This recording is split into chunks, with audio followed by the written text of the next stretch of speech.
দারুল মুস্তফা দাখিল মাদ্রাসা, তাছাড়া আমাদের সাথে খুব সম্পর্ক। তিনি যখন আমাদেরকে আহ্বান করেন আমরা লব্বাইক বলি। আমরা আগামী দিনে তার কাছ থেকে আরো কিছু খেদমত চাই। আল্লাহ তাকে শক্তি দিয়েছেন বিভিন্নভাবে, তার এই ধনদৌলত আরো পরিপূর্ণ করুন। আমার সামনে যারা আছেন সবাইকে ধন্যবাদ, মোবারকবাদ।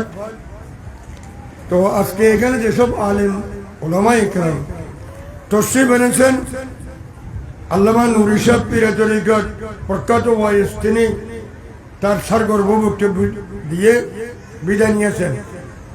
পরবর্তী যাদের নাম দেখতেছি হয়তো অনেকে আসবেন আর নয়তো অনেকে আসতে পারেন না।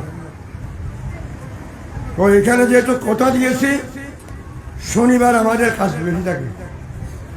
আমি যেহেতু মাদ্রাসার সাথে আসি, যারা অনেকে মান অভিমান করেন, আজকেও মিটিং, তো আমাকে বলছেন আপনি মিটিংয়ের সংবাদ পাননি, আমাকে পেয়েছি তো গতকাল পেয়েছি, আর পাইলেও শনিবার আমি আসতে পারবো না।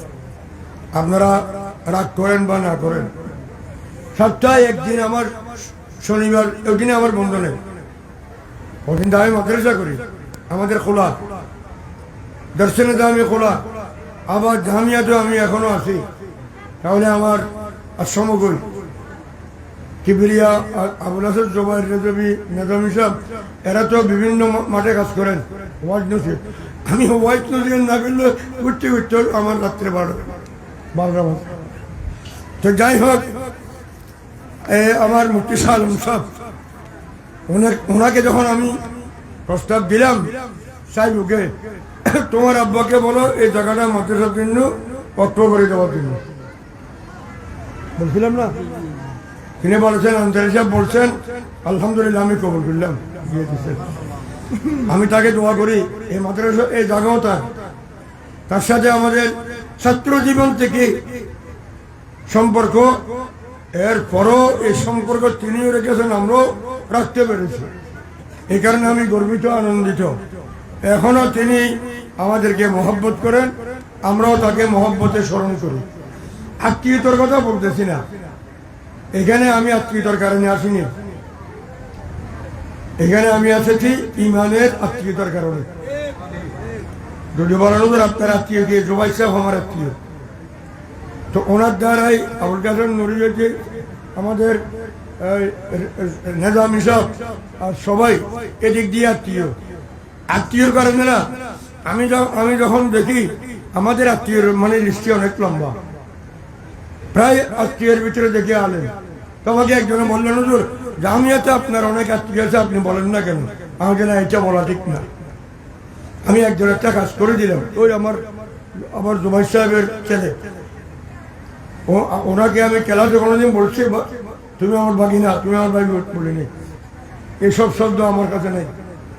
ক্লাস ওই সিবাতলী মাদ্রাসার প্রতিষ্ঠাতা বরদুল আল্লাহ মাজলুল কাদির রহমতুল্লাহ, আমি কোনোদিন বড় ভাই লাগিনি, কিন্তু বড় ভাই যে ঠিক আছে, উনি আমার আব্বা আম্মার ভাই, কিন্তু আমি বড়জোর দেখতাম, হুজুর দেখতাম, এটা আদব।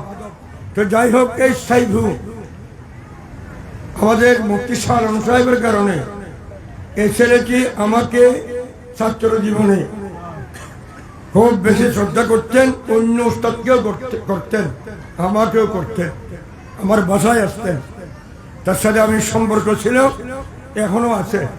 আমাকে যখন ফোন দিয়ে আমি বলছি ঠিক আছে বাবা আসবো, তো আসলাম। মাদ্রাসা থেকে আমি অত্যন্ত আনন্দিত যে মহিলা 5 জন তারা হেফজ শেষ করেছে, এটা বিরল ঘটনা বাংলাদেশের। আমি তো প্রত্যেক সপ্তাহে 3-4টা মাদ্রাসায় দস্তারবন্দ দিতে যাই।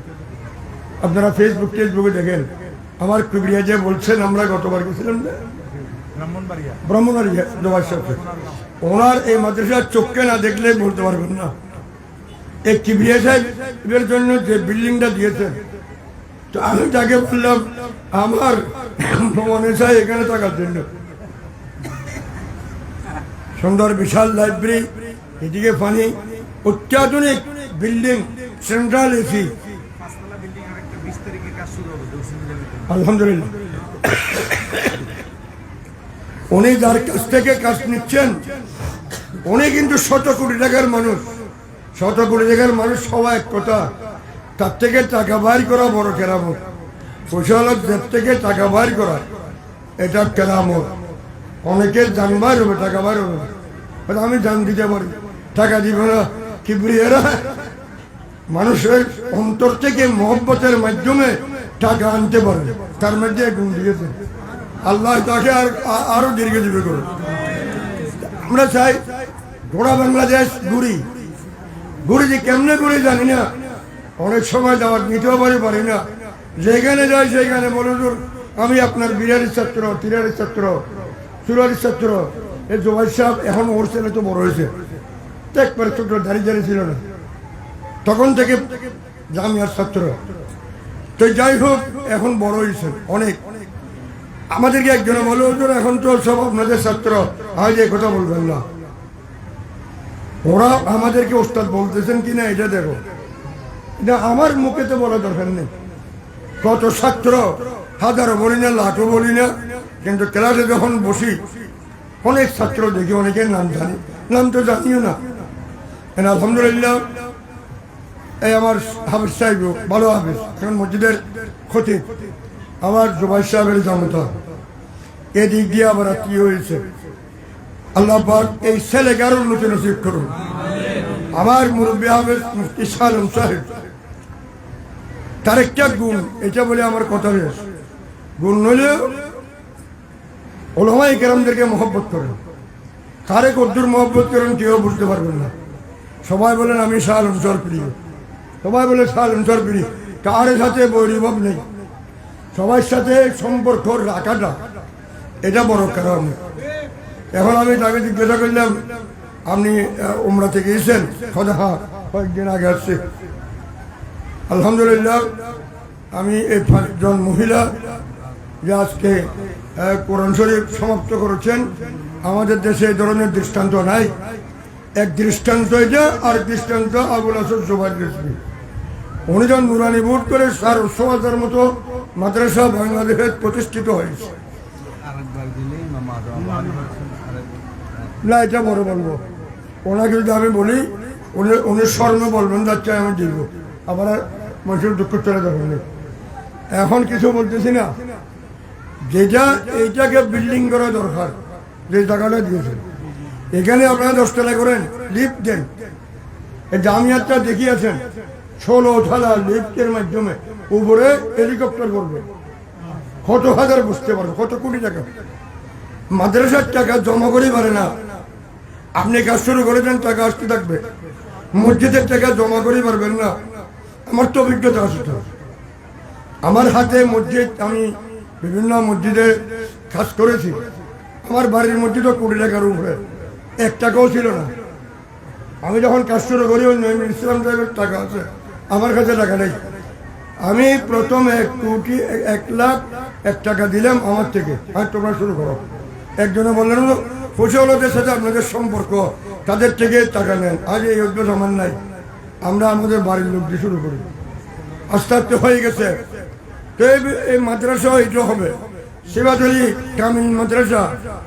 আমি বাস ডুবো থেকে দেখেছি, নিচের একবার বৃষ্টির পানিয়ে বন্যা প্লাবিত, 7 ডুবে গেছে।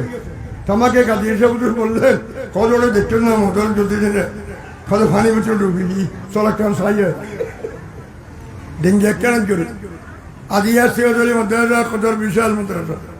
আমি তো এমন অনেক সময় চিন্তা করি, উনি ছাত্রাবাস আলিদিয়া, একাডেমিক ভবন আলিদিয়া, ব্যাংক ট্যাঙ্ক সহ এখন না থাকলেও প্রত্যেক এত বড় মাদ্রাসা কীভাবে করলেন অল্প সময়ের মধ্যে? দেখতে স্বপ্নের মতো লাগে। তো আপনাদের এটাও হয়ে যাবে। আপনাদের কাছে আমার আবেদন, আপনারা আমার এই যে মুফতি শাহ আলম সাহেবের হাতকে শক্তিশালী করবেন, তার বিরোধিতা করবেন না। বিরোধিতা করা মানে নিজের ক্ষতি নিজে করা, এটা কোনোদিন করবেন না। উনি কাজ করতেছেন, ওনাকে উৎসাহিত করবেন, বলুন আমরা আপনার সাথে আছি। গাছ কাটাতে দেখতুম না, দেখতুম বলে বল না, বহুত গাছ না দেখতুম না, রশিদি টানিবের সময় যে ছবি কল্যাণে হেইয়া হয় না, ওনারা এইয়া বন্য পারিবেন, ওনারা এইয়া বন্য এটা সামনের দিকে যাবে। আল্লাহ পাক কবুল আর তৌফিক নসিব করুন। আসসালামু আলাইকুম ওয়া রাহমাতুল্লাহি ওয়া বারাকাতুহু।